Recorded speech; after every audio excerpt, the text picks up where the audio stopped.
ओम नमः शिवाय। महाशिवरात्रि की यह कथा शिव पुराण से ली गई है। इस कथा के अनुसार पुरातन काल में एक शिकारी था जिसका नाम चित्रभानु था। यह शिकारी एक साहूकार का कर्जदार था। कर्ज ना दे पाने की स्थिति में साहूकार ने उसे एक शिव मठ में बंदी बना दिया। संयोग से जिस दिन उसे बंदी बनाया गया उस दिन महाशिवरात्रि थी। साहूकार ने इस दिन अपने घर में पूजा का आयोजन किया।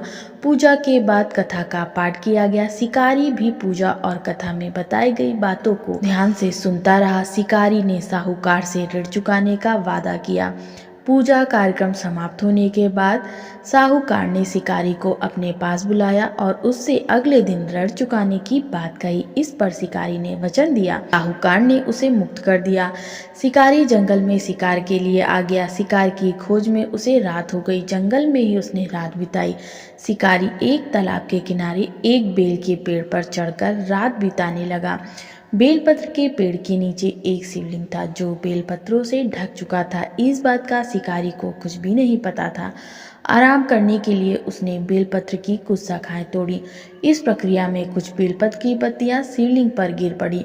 शिकारी भूखा प्यासा उसी स्थान पर बैठा रहा। इस प्रकार से शिकारी का व्रत हो गया। तभी गर्भवती हिरणी तालाब पर पानी पीने के लिए आई। हिरणी को शिकार ने जाने दिया और शिकारी ने धनुष पर तीर चढ़ाकर हिरणी को मारने की जैसे ही कोशिश की वैसे ही हिरणी बोली, मैं गर्भ से हूँ, शीघ्र ही अपने बच्चे को जन्म दूंगी। तुम एक साथ दो जीवों की हत्या करोगे, यह उचित नहीं होगा। मैं अपने बच्चे को जन्म देकर शीघ्र ही तुम्हारे पास आ जाऊंगी, तब तुम मेरा शिकार कर लेना। शिकारी ने तीर वापस ले लिया। हिरणी भी वहां से चली गई। धनुष रखने में कुछ बिलपत्र पुनः टूटकर शिवलिंग पर गिर गए। इस प्रकार उससे अनजाने में ही प्रथम पहर की पूजा पूर्ण हो गई। कुछ देर बाद एक और हिरणी उधर से निकली। पास आने पर शिकारी ने तुरंत धनुष पर तीर चढ़ाकर निशाना लगा दिया। लेकिन तभी हिरणी ने शिकारी से निवेदन किया कि मैं थोड़ी देर पहले ऋतु से निवृत्त हुई हूँ, कामातुर विरहिणी हूँ, अपने प्रिय की खोज रही हूँ। मैं अपने पति से मिलकर तुम्हारे पास आ जाऊंगी। शिकारी ने इस हिरणी को भी जाने दिया। शिकारी विचार करने लगा। इसी दौरान रात्रि का आखिरी पहर भी बीत गया। इस बार भी उसके धनुष से कुछ बेलपत्र शिवलिंग पर जा गिरे।